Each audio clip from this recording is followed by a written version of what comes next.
깊은 잠에서 깨어난 남자. 얼마의 시간이 지났을까요? 팔다리에 힘이 없고 눈꺼풀은 눈에 붙어버렸는지 잘 떠지지도 않습니다. 여기가 어디인지 기억조차 없어요. 그리고 들려오는 차분한 여성의 목소리. 2 더하기 2는? 대답은 하지만 자신이 누구인지 여기가 어디인지 전혀 떠올리지 못합니다. 그러길 몇 번. 점차 정신이 돌아오면서 옆자리를 보게 되는데 그곳엔 2명의 시체가 마치 미라처럼 말라버린 상태로 있었습니다. 그리고 자신이 유일하게 살아난 생존자임을 직감합니다. 질문하던 여성의 목소리는 인공지능. 그리고 다른 질문을 합니다. 당신의 이름은 무엇인가요? 하지만 그는 자신의 이름을 기억하지 못합니다. 이상함을 느낀 그는 물건을 떨어지는 속도를 계산해보고 이곳이 지구가 아님을 알아챕니다.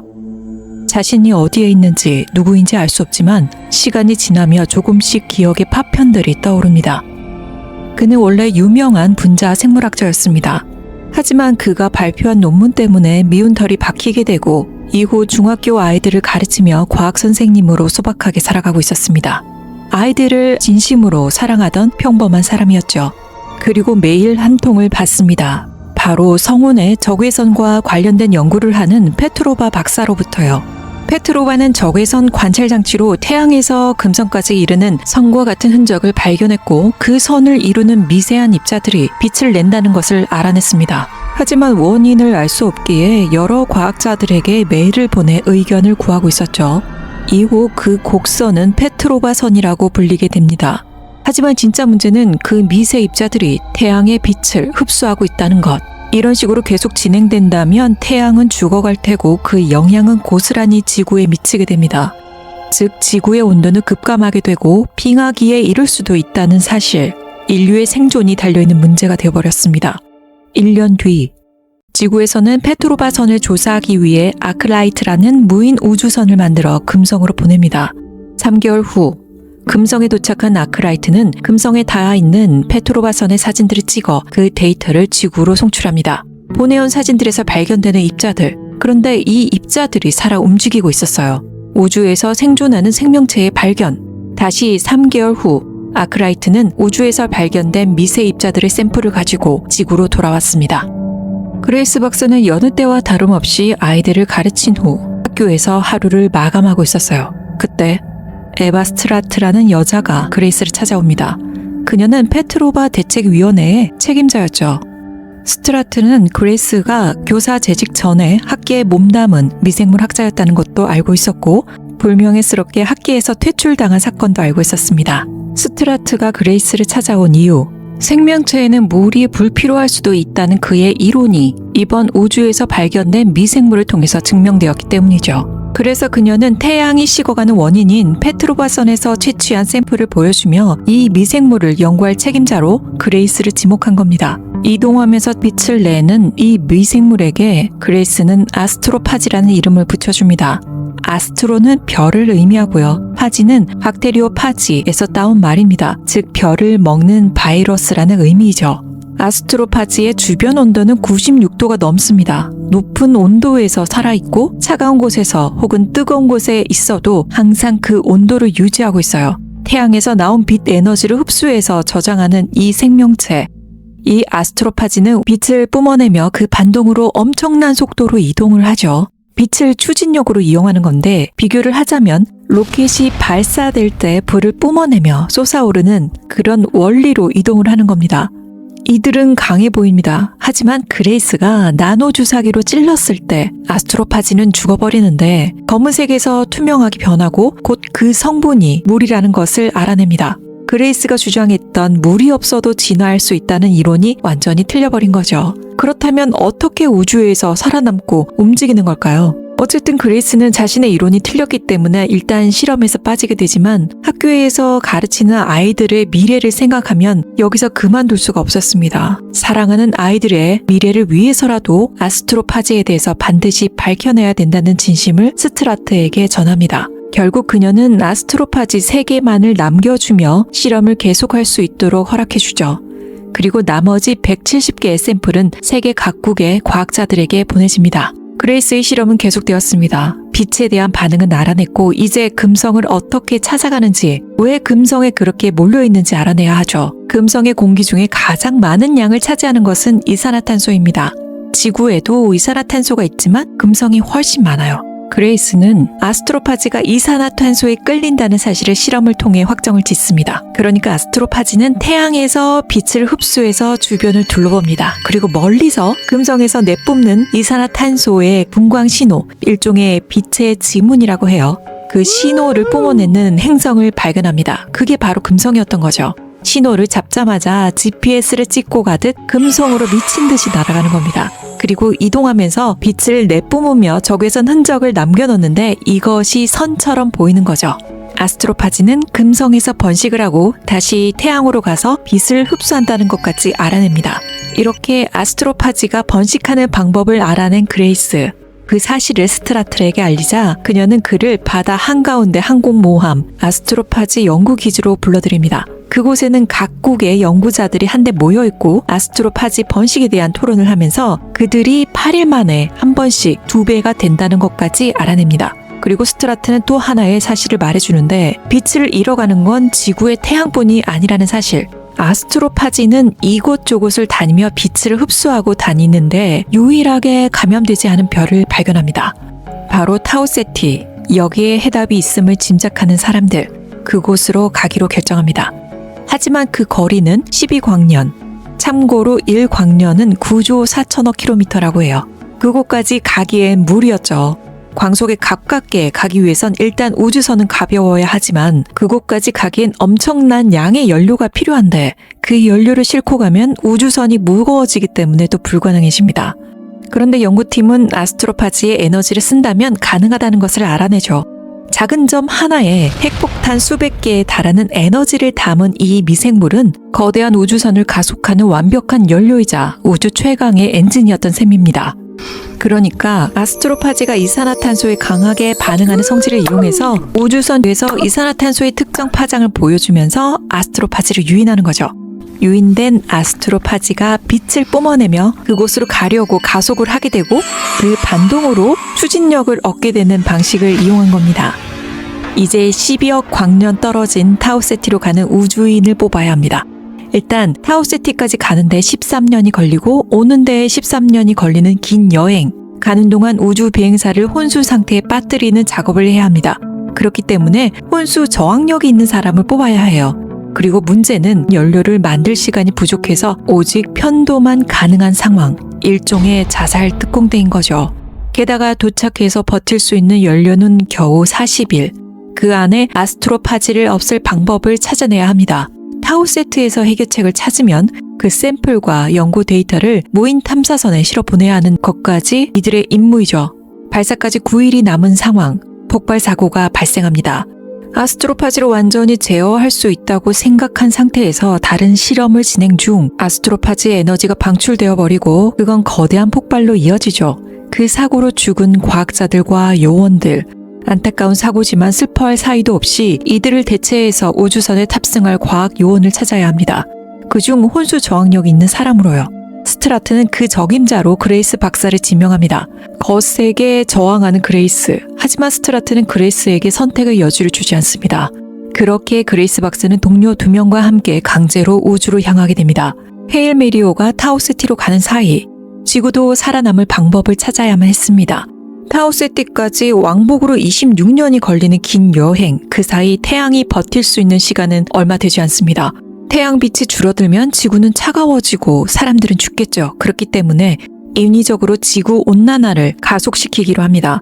지구온난화를 가속시켜 놓으면 지구는 일종의 담요를 덮고 있는 것이기 때문에 당분간 기온이 급격하게 떨어지는 걸 막을 수가 있었어요. 타우세티에서 원인을 찾을 때까지 시간을 벌 수 있었습니다. 그렇게 타우세티 별에서 깨어난 그레이스는 기억이 서서히 돌아오면서 슬픔에 잠기게 됩니다. 함께한 동료 2명, 야오와 일류키나는 어떠한 이유에선지 이미 죽은 상태였고 죽은 동료들의 시신을 우주로 떠나보낸 뒤 혼자 남겨졌다는 사실에 고독에 휩싸이게 됩니다. 하지만 그는 자신의 임무를 어떻게 해서든지 해내려고 하죠. 모든 것은 그레이스 손에 달려 있었습니다. 카메라를 돌려가며 타우세티에서 발견된 페트로바선이 어디로 이어지는지 찾아야만 합니다. 그런데 그 이어지는 선을 가리고 있는 무언가가 있었어요. 바로 우주선이었어요. 헤일 메리오 이외에 다른 우주선이 있다는 것을 알아낸 거죠. 그렇다면 외계 생명체가 있다는 뜻이 되는 거겠죠. 헤일 메리 우주선 옆 127m 거리에 있는 139m의 우주선 헤일 메리호는 47m에 불과합니다. 그리고 그들 역시 아스트로파지를 동력으로 쓰고 있다는 사실을 알아냅니다. 그레이스는 일단 이 우주선을 블립 A로 부르기로 합니다. 지능이 있는 외계 생명체라는 존재는 그레이스에게 설레임과 불안감을 동시에 안겨줍니다. 블립 A는 로봇을 통해 원통형 물체를 보냅니다. 그레이스는 우주로 나아가 그 원통을 들고 왔죠. 호기심에 가득 찬 그레이스. 우주복을 벗고 원통을 붙잡는데 굉장히 뜨겁습니다. 우주의 차가운 진공 상태에서도 40여 분 동안 떠 있었는데도 식지 않은 의문의 원통. 게다가 그 원통에서 뿜어져 나오는 지독한 냄새, 암모니아였어요. 그리고 이 재질은 굉장히 단단한 것으로 되어 있었습니다. 분석 결과 제논이었어요. 제논은 일반적으로 기체 상태로 존재합니다. 그런데 이 의문의 원통은 고체 상태인 거죠. 그렇다면 상대는 우주 여행도 할 수 있을 정도의 제논을 고체화시킬 수 있는 기술까지 갖춘 고지능 생명체라는 사실이 증명된 셈입니다. 그레이스는 이 고체를 제노나이트라고 부르기로 합니다. 뚜껑을 열자 그 안에 있는 건 페트로바성과 항성들을 의미하는 듯한 모형들이 있었어요. 그는 우주선에 있는 무한 참고 자료들을 꺼내서 외계인이 보낸 모형과 맞춰본 결과 그들은 40 에리 단위에서 왔다는 것이 밝혀집니다. 그레이스는 그들을 에리디언으로 부르기로 합니다. 그리고 그들의 별도 지구와 같은 위기에 처해 있다는 사실을 알게 되죠. 그 존재는 또 하나의 원통을 보내는데 그 안에는 자신들의 우주선과 헤일 메리 우주선이 하나의 기둥으로 연결되어 있는 모형이 들어있었죠. 이들은 만남을 원한다. 블립 A 우주선이 헤일 메리호로 다가옵니다. 터널을 이어붙이려는 시도를 하는데 그 관은 제노나이트처럼 보입니다. 7m가 되는 길이의 통로의 끝에는 최소 20개의 육각형 조각들을 이어붙여 만든 분리벽이 하나 있었습니다. 이 벽을 기준으로 그레이스의 영역과 에리디언의 영역이 나누어져 있었죠. 두 생명체의 생존 환경이 전혀 달랐기 때문입니다. 분리벽에서 느껴지는 엄청난 열. 그때 맞은편에서 똑똑똑 소리가 납니다. 그레이스도 똑같이 벽을 3번 두들기고 인사를 하죠. 그레이스는 분리벽을 살펴보다 터널 벽 쪽에 붙어있는 육각형 하나가 투명한 것을 발견하게 됩니다. 그 사이로 보이는 존재, 갈색과 검은색이 섞인 남석 같은 피부, 5개의 팔, 다리, 삼각형 모양으로 된 3개의 손가락, 뜨거운 혈액을 가지고 있고 한 번씩 뿜어내는 엄청난 열기. 눈이 없는 이 존재는 음파와 음성으로 의사소통을 합니다. 대기가 암모니아로 이루어진 행성에 사는 이 생명체, 그레이스는 이 생명체를 로키라고 부르기로 해요. 두 번째 만남에서 분리벽은 투명한 재질로 바뀌어 있었고 로키는 그레이스를 보자마자 팔을 흔들어요. 그레이스 역시 손을 흔듭니다. 인사를 마친 그레이스와 로키는 본격적인 소통을 시작합니다. 로키는 자신들의 별에 대해서 설명을 해요. 이 종족의 행성은 지구 표면 중력은 2배, 기압은 29배로 대기는 암모니아로 이루어져 있습니다. 대기층이 아주 두꺼워 빛이 들어오지 않는 행성. 그래서 이들은 눈이 없습니다. 그레이스와 로키는 둘 다 과학자인 만큼 숫자와 단위부터 합의를 하면서 소통을 이어갑니다. 그레이스는 로키와 말로 대화를 하기 위해 로키가 내는 화음을 일일이 입력해서 일종의 우주판 파파고를 만들어냅니다. 그런데 로키는 그레이스에게 자신이 자는 것을 지켜봐달라고 요청해요. 알고 보니 에리디언들은 서로 자는 모습을 지켜보는 습성이 있었습니다. 그레이스는 그럼 다른 동료들에게 봐달라고 부탁하면 되지 않냐고 묻지만 로키는 놀라운 이야기를 들려줍니다. 여기 에리디언은 나 하나뿐임. 블립 A에는 로키의 동료 23명이 함께하고 있었습니다. 하지만 이들은 방사능이란 개념을 전혀 몰랐어요. 우주 방사선을 평생 겪어본 적이 없었거든요. 보호막이 없이 우주로 나온 동료들은 하나둘씩 우주에 존재하는 방사능 때문에 죽어갔고 유일하게 아스트로파지 보관 장치가 있었던 방에 있었던 로키. 아스트로파지는 살아있는 한 모든 물질들을 하물며 방사선까지 막아냅니다. 그 방에 있었던 로키만 살아남은 거죠. 동료들의 시신과 함께 46년 동안 우주를 떠돌고 있었던 겁니다. 그리고 46년간 혼자서 타우세티에 대해서 연구를 해왔어요. 그 와중에 그레이스가 나타났으니 로키는 너무 기뻤던 거죠. 이제 각자의 고향별을 위해서 빨리 아스트로파지를 없애는 방법을 찾아야만 합니다. 로키의 우주선은 크고 자원도 많지만 결정적인 문제가 있었어요. 컴퓨터나 소프트웨어 기술이 지구보다 뒤처져 있었죠. 로키는 인간의 기술을 보고 싶어 합니다. 그래서 헤일 메리오로 간다고 하죠. 하지만 공기와 기압이 다른데 어떻게 가능할까? 로키는 제노나이트 판 몇 개를 가지고 인큐베이터를 뚝딱 만듭니다. 그리고 이야기를 하죠. 너의 우주선에서 나를 살게 해주는 공간과 장치.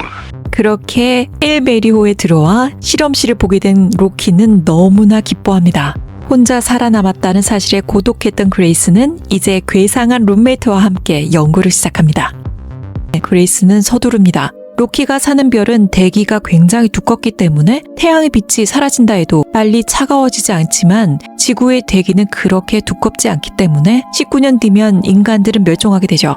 이에 로키는 그레이스에게 빨리 서둘러 아스트로파지를 죽이는 방법을 알아내어 고향으로 돌아가자고 말합니다. 하지만 그레이스는 한숨을 쉬죠. 자신은 원래 자살 특공대처럼 이곳에 왔고 돌아갈 연료가 없다는 슬픈 사실을 말합니다. 이때 로키는 말합니다. 자신의 우주선에 엄청난 양의 아스트로파지가 있다고요. 그걸 나눠주겠다고 말합니다. 이제 돌아갈 희망이 생기자 두 눈에서 눈물이 차오르는 그레이스. 나 행복, 너 안 죽음. 행성들을 구하자. 로키는 이렇게 희망찬 이야기를 해줍니다. 과학적인 증거들을 토대로 아이디어를 내는 그레이스. 로키는 그레이스가 말하면 뭐든지 뚝딱 만들어내면서 이 둘은 완벽한 파트너십을 발휘합니다. 그리고 로키가 46년 동안 조사한 결과를 토대로 페트로바선이 향하는 행성은 타우세티 2, 즉 에이드리언 행성. 로키가 46년간 조사한 데이터를 기반으로 에이드리언 행성에서 무사히 에스트로파지 표본 샘플을 가지고 돌아옵니다.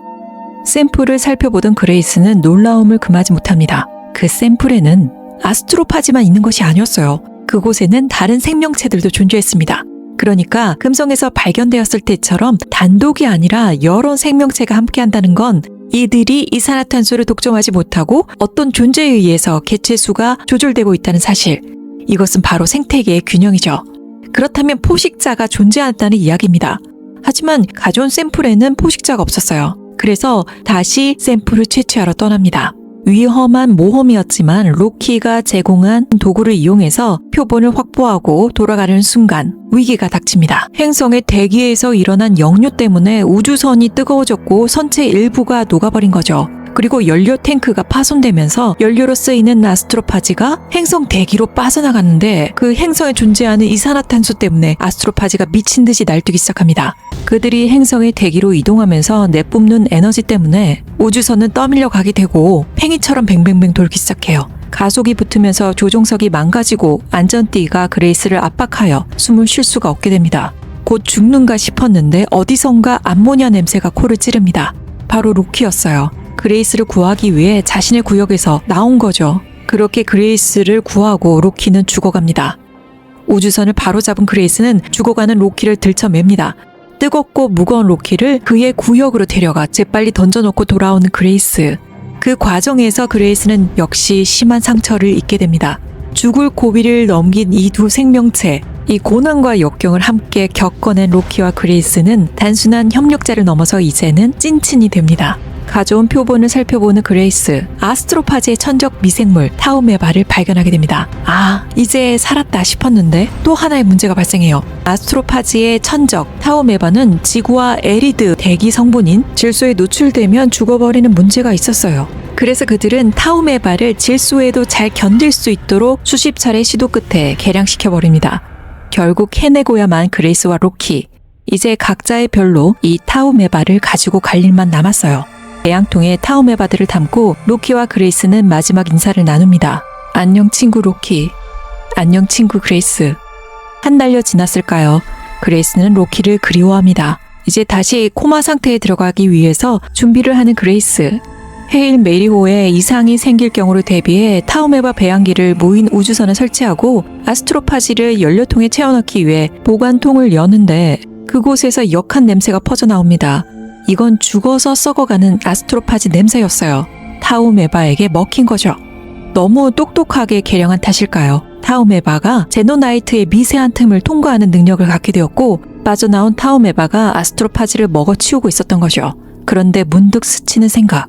바로 로키. 로키의 우주선의 중요한 부분은 모두 제노나이트로 만들어져 있었습니다. 친구 로키도 똑같은 문제를 겪을 것이 분명했고, 그렇다면 로키는 고향으로 가기도 전에 죽음을 맞이할 수도 있는 상황이었습니다. 그레이스는 선택합니다. 영웅으로 칭송받을 지구로 귀환하는 대신 친구 로키를 살리기 위해 타오메바와 실험 자료들은 무인 탐사선에 실어 지구로 보내고 우주선을 돌립니다. 결국 식량이 떨어져 굶어 죽겠지만 그래도 로키를 선택하죠. 6주 후 천신만고 끝에 로키의 우주선을 찾은 그레이스. 역시나 예상대로 로키의 우주선은 동력을 잃은 채 떠 있었고 내부에선 어떠한 움직임도 보이지 않았어요. 통신을 하려고 시도는 해보았으나 반응이 없습니다. 그레이스는 부랴부랴 우주복으로 갈아입고 우주를 가로질러 로키의 우주선으로 향합니다. 급한 마음에 가지고 있던 스패너로 로키의 우주선을 두드리는 그레이스. 그리고 우주복 무전기를 켠 채 로키의 이름을 다급하게 불러댑니다. 몇 번 시도 끝에 들리는 로키의 목소리. 크리스 질문. 너 여기 있음? 로키의 목소리가 높습니다. 자포자기하고 있었던 로키는 그레이스를 보자 반가움에 흥분을 감추지 못했던 거였죠. 기쁨의 몸짓을 보이는 로키. 나 아주 행복. 그레이스는 기쁜 마음으로 로키의 물건들을 싣고 에리드로 가자고 합니다. 로키는 그레이스에게 에리드에 도착하면 바로 지구로 갈 수 있도록 준비하겠다고 말하지만 그레이스는 시무룩하죠. 식량이 얼마 남지 않았기 때문이었어요. 에리드에 도착해서 몇 달 동안 먹을 식량은 충분했지만 지구에 갈 때까지 버틸 만한 식량도, 그렇다고 로키가 먹는 음식도 먹을 수 없는 상황. 로키는 아이디어를 냅니다. 타오메바. 그걸로 살아갈 수 있음을 알게 된 그레이스. 일단 시도해보기로 합니다. 해결. 로키와 그레이스는 손을 대며 하이파이브를 합니다. 에리드 행성에 도착한 로키와 그레이스. 그곳의 환경은 인간이 살 수 없었기에 로키의 동족들은 그레이스를 위해서 특수한 거주 돔을 만들어줍니다. 시간은 흐르고 그 사이 그레이스는 많은 병을 앓게 됩니다. 빛도 없고 무엇보다 지구보다 중력이 강하기 때문에 뼈에도 좋지 않았어요. 식량 역시 처음엔 타오메바를 먹으며 버텼지만 영양실조에 걸리게 됩니다. 하지만 그레이스가 지구에 가져온 온갖 자료들을 공부한 에리디언들은 인간에게 필요한 단백질을 만들어내서 그레이스에게 제공하고 있었어요. 16년이 지난 지금까지도요. 지구 나이로 53세가 된 그레이스. 비록 돔 안에는 식물은 없지만 다양한 색의 모양과 바위들이 미적 쾌감을 주고 있었습니다. 그리고 에리디언들은 24시간을 주기로 밝아졌다가 어두워지는 조명을 설치해줬어요. 인간의 24시간을 맞춰준 거죠. 그리고 돔의 벽에는 수많은 만남의 방이 있는데 그레이스는 그 방에 들어갑니다. 그곳은 1cm 두께의 투명한 제노나이트 벽이 있었는데 그곳에서 로키와 만남을 가지게 됩니다. 이제는 서로의 언어를 이해하는 수준이 된 로키와 그레이스. 로키는 기쁜 소식을 전합니다. 태양이 다시 밝아졌어. 지구로 보낸 탐사선이 제 역할을 했고 인류가 살아남았음을 확인한 겁니다. 지구와 태양의 소식을 들은 그레이스는 눈물을 흘리며 비로소 자신의 인생에 의미가 생겼다고 말합니다. 다 안다는 듯 다독여주는 로키. 너 얼굴에서 물이 새. 이제 집으로 돌아갈 거야? 사실 그레이스는 미루고 있었죠. 이곳에 친구가 있었으니까요. 로키도 말합니다. 이기적이지만 난 네가 여기 있었으면 좋겠어. 로키와 그레이스는 다시 농담을 주고받으며 각자의 일정을 위해 다음에 보자는 인사를 나눕니다. 그레이스는 어디론가 향합니다. 그가 들어선 장소, 그레이스가 질문합니다. 어린 에리디언들이 손을 들면서 끝이 납니다. 이 소설에는 굉장한 수학 공식, 물리 공식들이 많이 나옵니다. 잘 이해는 못해요, 솔직히. 그런데 묘하게 그럴듯해요. 진짜로 어딘가에서 연구 중일 것 같은 느낌이 듭니다. 이거 실제로 일어날 수 있는 일이지 않을까? 이런 생각이 들면서 이야기에 더 깊게 빠져들게 되더라고요. 읽다 보면 같이 연구하는 느낌도 되고 나라면 어떻게 해결했을까 아이디어를 같이 고민하기도 합니다. 저는 특히 로키가 등장한 장면부터 좋았습니다. 위협적이지도 않고 우스꽝스럽지도 않고 낯선 존재인데 똑똑하고 사랑스럽기까지 해요. 그레이스와 우정과 신뢰를 쌓아가는 과정도 좋았고 특히 서로의 언어를 배우는 장면들, 소통이 가능해지는 그 과정은 정말 책으로 직접 읽어보셨으면 좋겠습니다.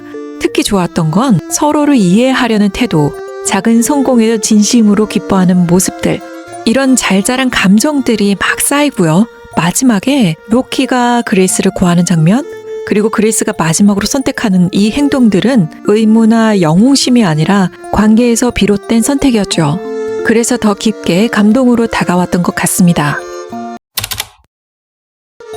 685페이지에 달하는 결코 짧지 않은 소설이지만 읽다 보면 생각보다 술술 넘어갑니다. 물리와 수학, 여러 과학 원리들이 등장하긴 하지만 모든 걸 완벽하게 이해하려고 애쓰지 않아도 괜찮습니다. 저 역시 모르는 부분은 그냥 넘어가서 읽었는데도 이야기를 따라가는 데에는 전혀 문제가 없었어요. 오히려 작가가 세세하게 묘사해 놓은 장면들을 머릿속으로 상상하면서 읽는 재미가 더 크게 느껴지더라고요.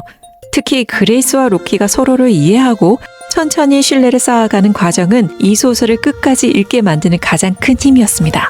그래서 영화를 보기 전에 혹은 영화를 보고 나서 이 소설책을 한 번 더 읽어보시면 분명 좋은 경험이 되실 것 같아요. 오늘 이야기는 여기까지고요. 저는 다음에 다른 이야기로 찾아뵙겠습니다. 오늘 이야기가 좋으셨다면 구독, 좋아요, 알림 신청 부탁드릴게요. 지금까지 스토리탐이었습니다.